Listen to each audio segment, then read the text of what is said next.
Well, thank you.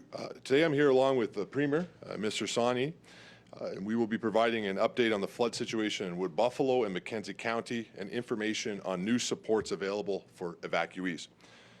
Working closely with our municipal partners, the province continues to respond to the flood events in northern Alberta. These events have resulted in approximately 13,000 people being evacuated from the Fort McMurray area and approximately 450 people evacuated from Fort Vermilion and the Tall Cree First Nation.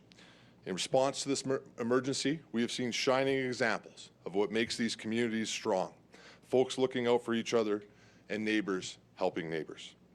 Unfortunately, a fast-moving emergency also creates an opportunity for the spread of rumors and for false information, and I'd like to address one piece of information in particular in regards to the tailing ponds. No tailing ponds have been breached, and there is no imminent risk of flood water breaching any of the tailing ponds in the oil sands region. Currently, floodwaters remain below the dams for all tailing ponds, and monitoring has been increased to twice daily to ensure stability and risk associated with all tailing ponds. The AER, the Alberta Energy Regulator, is holding daily calls with operators to discuss the flood situation and has regulatory agents on site conducting field verifications and closely monitoring the company's actions to ensure the situation remains stable. Suncor has current and up-to-date strategies in place, and the companies have equipment available to respond if required. Further response strategies do exist in the event circumstances were to change significantly from the current state. But I want to reiterate, things would have to change significantly, and the situation around tailing ponds is stable. This is good news. There's also further good news when it comes to the flooding in the north. The situation appears to be improving.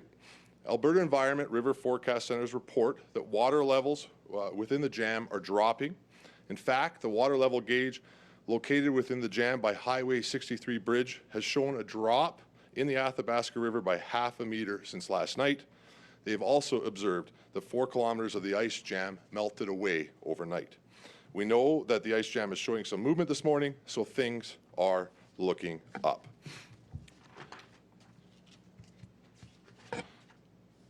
I will wrap up my comments by repeating what I said yesterday regarding the common theme throughout every emergency that Alberta has faced. We are in it together, we will work together, we are resilient people, and we stand by our neighbours. I will now turn things over to the Premier for an update on support for evacuees.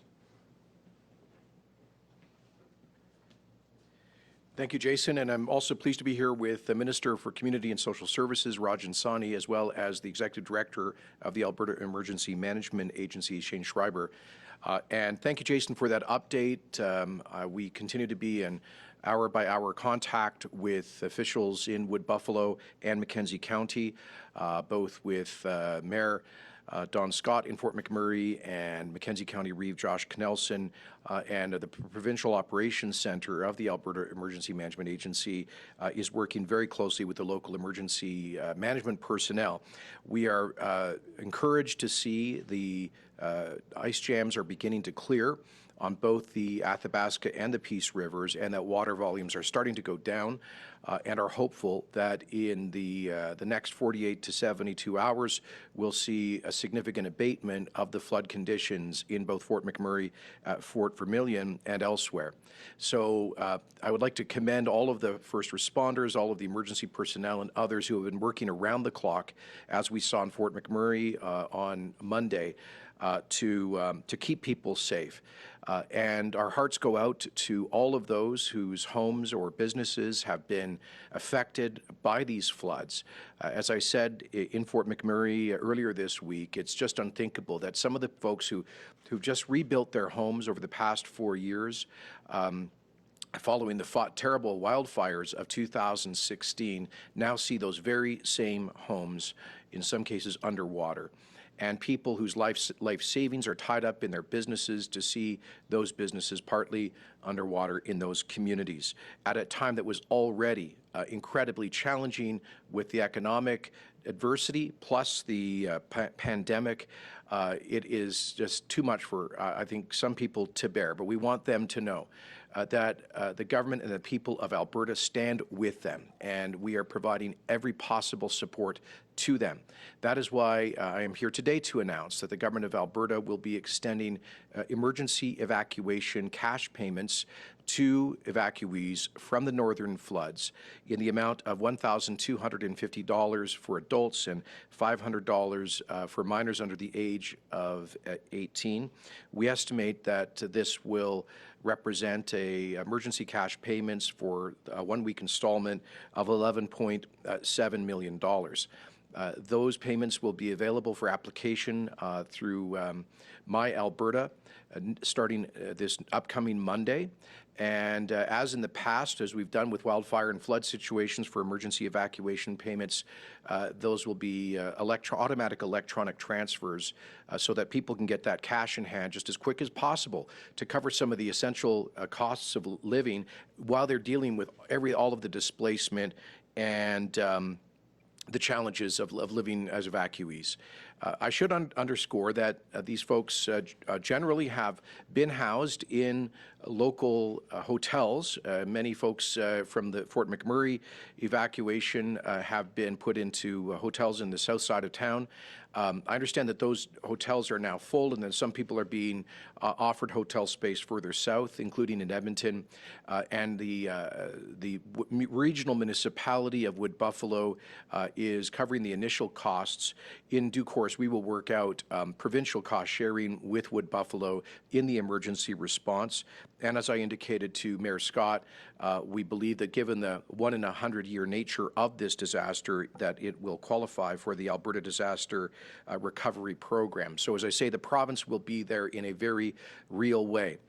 So folks, I guess this is important to underscore that people are not having to be cash out of hand to pay for their own accommodation right now. My understanding is that bills for those hotel rooms go directly to Wood Buffalo, and I believe the same is the case for Mackenzie County for Fort Vermilion evacuees, and Minister Sani can provide additional details. So the key point here is that we stand behind these folks, that help is there, and it will be following through with these emergency evacuation payments. I'd also like to thank Prime Minister Trudeau for having called me earlier today to express his concern and that of the Government of Canada for the people affected by these ice jams and floods in northern Alberta. He acknowledged with me that these communities have already been through enough, and it's just tragic to see yet another adversity thrown at people in northern Alberta, particularly in Fort McMurray. The Prime Minister did extend an offer of federal assistance, and I thanked him on behalf of the Government of Alberta for that offer. At this point, we believe that there's adequate logistical support to support those communities between the municipal governments and the Government of Alberta. At this point, we have not received any formal request from either municipality for federal logistical support, but should it be forthcoming, we would obviously pass that on to the federal authorities. And with that, Minister Nixon, Minister Sani and I, and Mr. Schreiber are available for questions. Thank you, Premier. Operator, can you please put through the first caller? First caller is Kelly Kleiderman, Golden Bell. Please go ahead. Hi there. Thank you for taking my question. This question might be for Mr. Schreiber. I'm wondering if you could go through some of the difficulties of doing an evacuation like this for thousands of people in the midst of a pandemic. It sounds like most people are in hotel rooms, but it was my understanding that people might also be housed in camps. Are there concerns about the virus, given the movement of people, given that they might be housed in those types of settings? And are people resisting the evacuation orders in any major way? Yeah, so there are several precautions that we use when you have to evacuate under pandemic circumstances. So, for instance, people need to register and be screened before they go into accommodation, and so they're checked to make sure that they're asymptomatic. And then, of course, we use individual accommodation like hotel rooms, or in the camp setting, people would have individual dorm style or individual rooms as opposed to dorm style rooms. And we don't use the the collective sheltering options like rinks with cots. So those are two of the things that we do. We make sure people have individual space, and we check them before they go in to make sure they're asymptomatic. That makes sure that we can be safe under COVID conditions. And sorry, the last part of your question? Sorry, I was just wondering if there are a lot of people resisting the evacuation order. Also, if you are screening, are you finding cases of COVID as you do this evacuation? Has that been a major issue to now? Right. So I know of no cases that have been essentially positively identified at the screening process, and nobody has resisted. In fact, my hat's off to the people that were evacuated for the very calm and deliberate manner in which they left. So it's been really good to this point. Operator, can you put through the next caller, please? The next question is from Graham Thompson from MyPolitics. Please go ahead. Yeah, I have a question for the Premier. Premier, in terms of the financial aid for people in Fort McMurray, I know that last week your cabinet authorized the Minister of Finance to borrow up to $25 billion. About 4 times, I believe, what you originally had planned on borrowing in the budget. So might this money be used to help people in Fort McMurray, and what else would that money be used for this year? Well, to be clear, the Order in Council authorized the Minister of Finance and President of the Treasury Board to potentially borrow up to that amount in the forthcoming year, but that wasn't actually, he would still have to come back to Treasury Board for, obviously to the legislature to have appropriations adopted by the legislature to spend that money. So the money that we're announcing here today and any other emergency expenditures related to the northern floods would be coming out of the provincial budget line item for contingency, which is always set aside for emergencies such as this. I think this year it was $400 million, if I'm not mistaken, in the contingency budget for emergencies. So that's already embedded in the budget that was adopted by the legislature. But obviously, the costs here are just yet another extraordinary cost that the government of Alberta is absorbing in this very challenging year. As we've said before, we anticipate that the provincial deficit will move from a projected $6 billion to something in the range of $20 billion. And that's, look, we're not even halfway through the year. 2020 is throwing a lot of unknowns at us.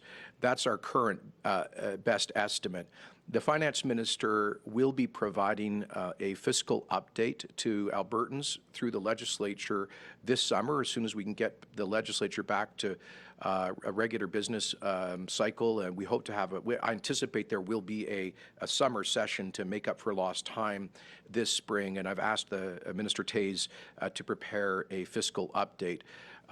It will be a moving target, obviously, and the biggest part of the increase in the deficit relates to the collapse in revenues, not just non-renewable resource revenues and royalties, but the general economic collapse that we've seen emanating from the global coronavirus recession. But having said all of that, I have, we in the first 2 or 3 weeks following the beginning of the pandemic and the collapse of oil prices, we saw we had a frankly a real challenge in selling provincial government bonds and turning over our debt. We were not the only province to have such a problem, by the way. It was, I think, a general constraint in credit markets.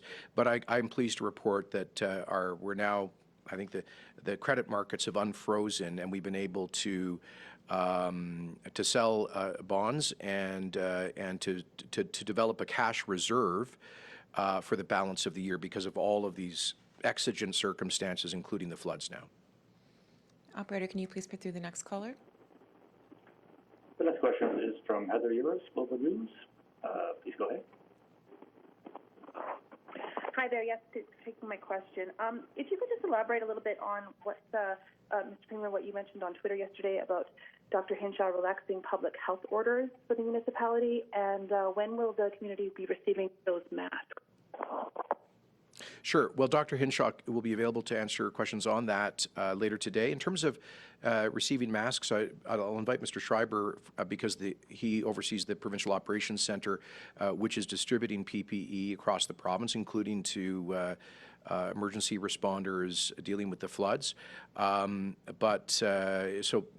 to Shane? Hi. So we pushed a significant amount of masks. I think it was 100,000 to Fort McMurray yesterday. So they should have arrived last night or maybe this morning. And the same thing with Fort Vermilion. So we'll push them a significant amount of masks and other PPE so people can be safe, not just while they're evacuated, but also as we start to allow re-entry and do cleanup.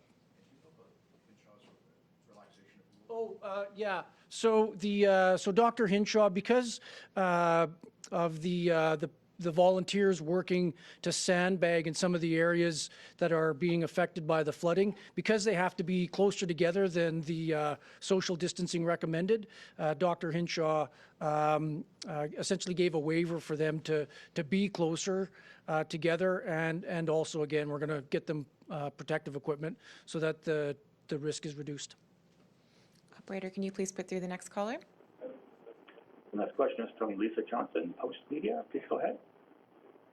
Hi, thanks for taking my question, and thanks for the update on the estimate of what the emergency would cost the provincial government. I'm wondering, Mr. Premier, if you can comment on how this will affect, I mean, in general, big picture budgeting, knowing that the emergency fund, the $750 million emergency fund that was originally set aside for flooding and fires, has been tentatively reallocated towards the COVID-19 response. I'm wondering if you can comment on that. Yeah. By the way, thanks for correcting me.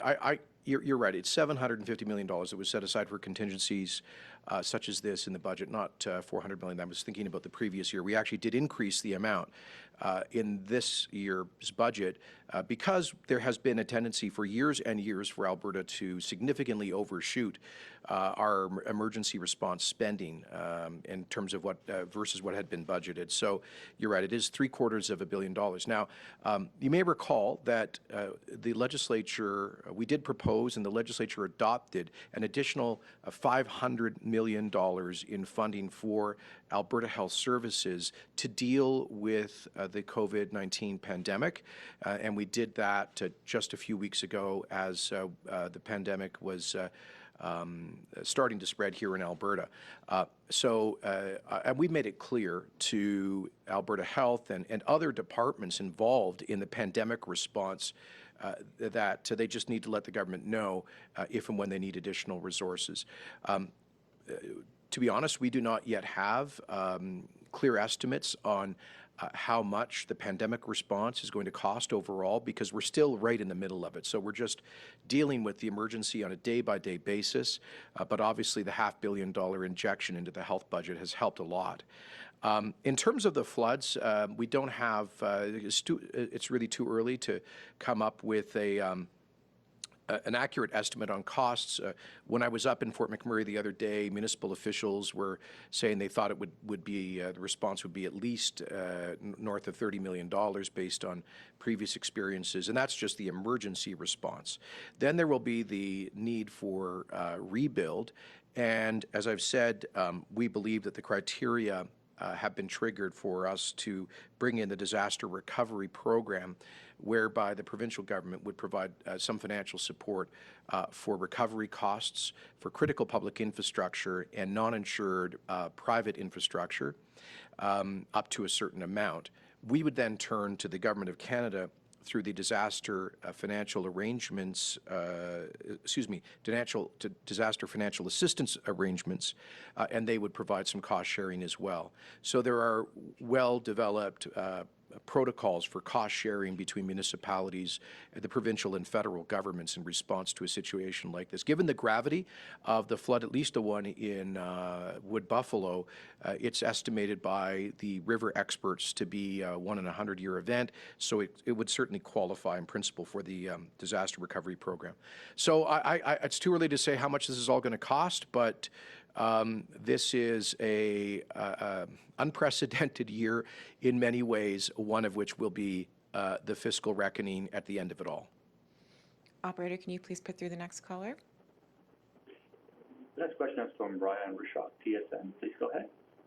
Yeah, this question is for Premier Kenney. Mr. Premier, just a couple of sports related, if you don't mind. There was a report that the CFL is leaning on the federal government for up to $30 million in funding, up to $150 potentially if the season is canceled.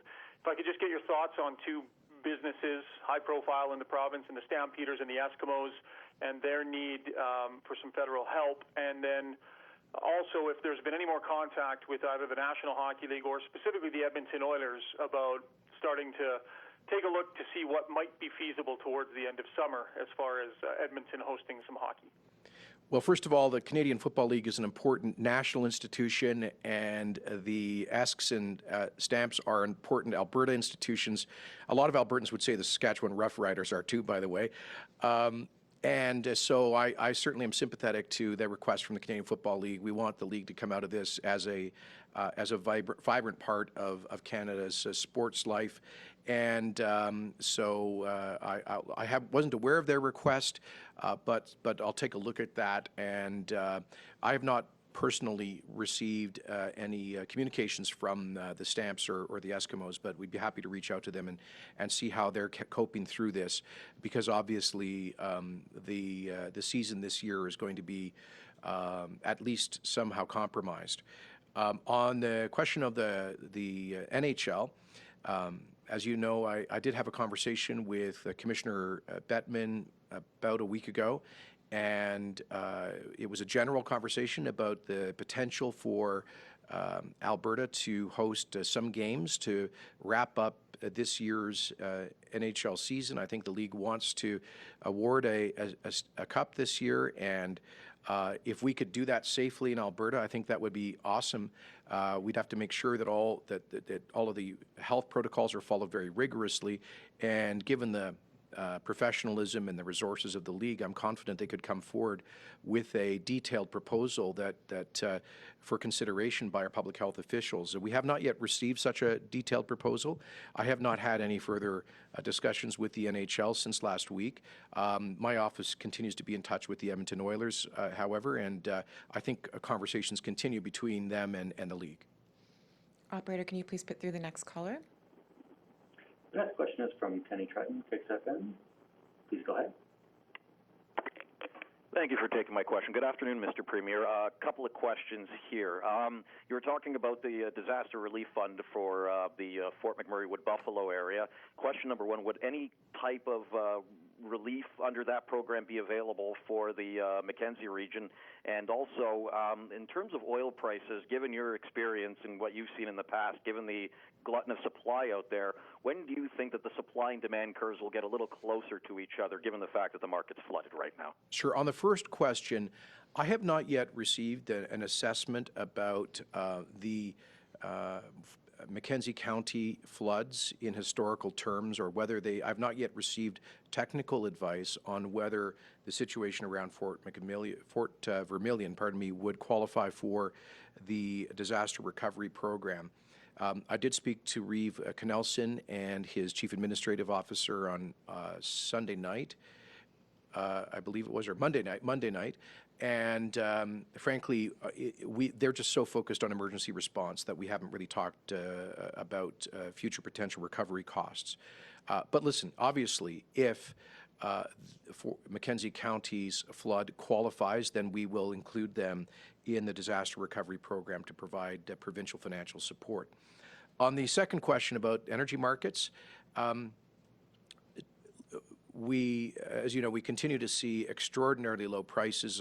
Yesterday, WTI was trading at $12 and WCS in the $3 range. Our best intelligence is that those extremely depressed prices are likely to continue for the better part of a year, at least, given global inventories. Here's the problem. Global energy demand, because of the COVID recession, is off by at least 30%. And because OPEC and Russia maintained, or in some cases increased supply in the face of that catastrophic reduction in demand, we've ended up with global inventories approaching tank tops. I'm told by our Energy Minister, Sonia Savage, that there are fleets of oil tankers out now basically moored off the U.S. Gulf Coast that are filled to the gunnels, and they have nowhere to unload. So the inventories are actually not just on land, but they're on the open seas as well. And this is why we've seen these extremely depressed prices. So two things are going to have to happen. First of all, post-pandemic, we're going to see global demand and energy consumption increase. Eventually, global economies are going to come back to something like normal. People will start to travel by air again, and we'll see demand go back up.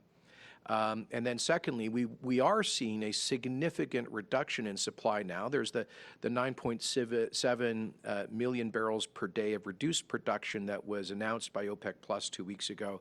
And in addition to that, we estimate millions of barrels a day coming off in North America and other jurisdictions outside OPEC Plus. So I think our best intelligence is that we will be dealing with a low price environment for probably 12 to 18 months. I hope that's wrong. I hope that the global economy recovers more strongly and more quickly. And I hope that uneconomic oil production comes off permanently, and that OPEC Plus have learned the lesson.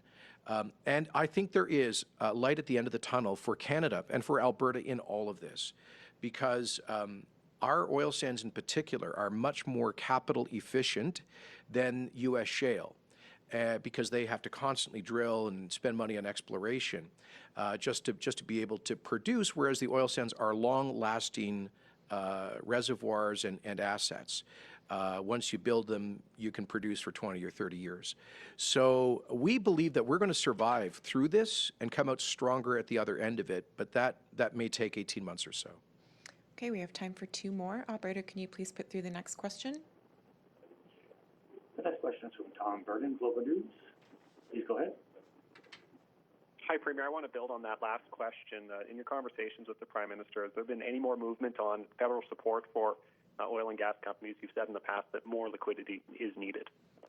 Regrettably, there has been no further action. Tom, you may recall that Finance Minister Morneau said, I think 3 to 4 weeks ago, that a major federal package for the oil and gas industry would be coming within hours or days. Well, we're now moving into our second month waiting for that significant federal action. We do appreciate the announcement that was made about 10 days ago, which included the $1.7 billion for accelerated well completion, as well as $700 million to help the industry reduce methane emissions and modernize its technology, as well as a meaningful backstop for small and mid-sized oil and gas companies being delivered by BDC.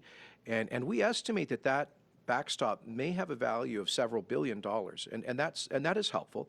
But obviously, all of our energy companies are hemorrhaging cash right now. And a bigger response is needed, not just for oil and gas producers and in Canada, but also other massively affected industries like aviation. You know, for example, here in Alberta, we are the proud headquarters of a great Canadian airline, WestJet. And WestJet, like their competitors at Air Canada, are facing, I suspect, an existential challenge if they do not have some meaningful backstop support. So we will continue at every opportunity to raise the alarm with the federal government about the need for urgent action. Every chance I get to speak with the premiers and the Prime Minister, we have a weekly First Ministers meeting conference call. I hammer this point home. This is an industry that hires directly or indirectly 500,000 Canadians. It produces tens of billions of dollars of much-needed government revenue. It is the largest subsector of the Canadian economy. It is by far our largest export industry. Alberta was there to help ensure a future for the central Canadian auto manufacturers back in the global financial crisis 12 years ago. And Alberta's oil and gas industry helped to save the Canadian economy during the global financial crisis in 2008. And Albertans, after all that we've done, after the $600 billion net that we have given the rest of the country in recent decades. It's time for the rest of the country to be there for Alberta and the women and men who work in the energy sector. It's a message I just will continue to repeat.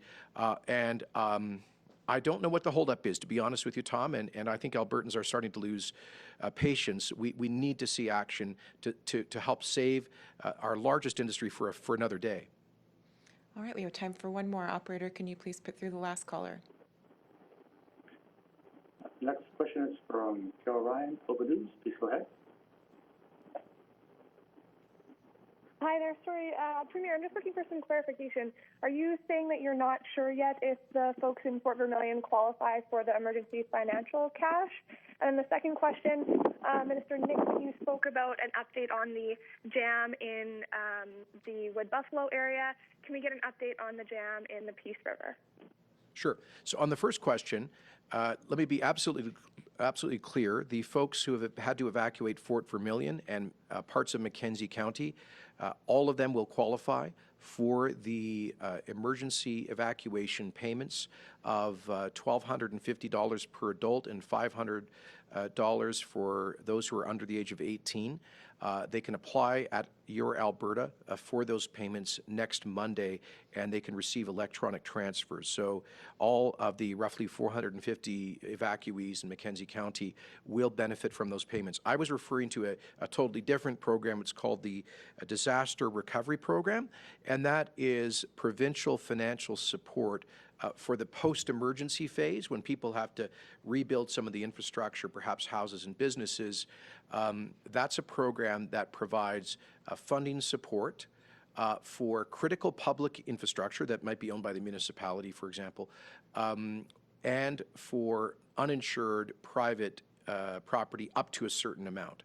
So I was just saying that I'm certain that given the 1 in 100-year scale of the jams and floods in Wood Buffalo, that municipality will qualify for the DRP. I'm not yet sure whether Mackenzie County will. We're obviously going to take a look at that, but all the folks will be receiving emergency evacuation payments, and Minister Nixon can give you an update, and perhaps Minister Schreiber, on the flood situation in Mackenzie County. Yes, and just to add to what the Premier is saying in regards to Fort Vermilion, the river forecast team in Alberta Environment have indicated to me that it certainly does look like that is a 1 in 100-year flood. And yeah, exactly. And so we'll be looking at that in that context. The immediate work is around the immediate relief for evacuees, which the Premier spoke about today. And as we move into cleanup and recovery stage, we'll be having these conversations with the municipalities. In regards to Mackenzie County and Fort Vermilion, the news is very good. There was a melt out there sometime last night, and the remaining ice has begun to flow out of that community's area. The flooding has stopped within the community. I don't want to say that the emergency situation is over, because it's not. Obviously, we have to go through the process of getting the river out of town, or getting the water out of town and back into the river. Alberta Environment will be watching that remaining ice as it flows down the river. There's a point where the river narrows, where that ice does traditionally block in years past, and so we'll be watching that closely over the next couple of days to see how that may impact communities downstream. But at this point, we're not expecting a major impact as a result of that ice, and the focus inside Mackenzie County has gone to keeping care of evacuees and beginning to have the conversation about recovery and cleanup. All right, thanks. We'll wrap it up there.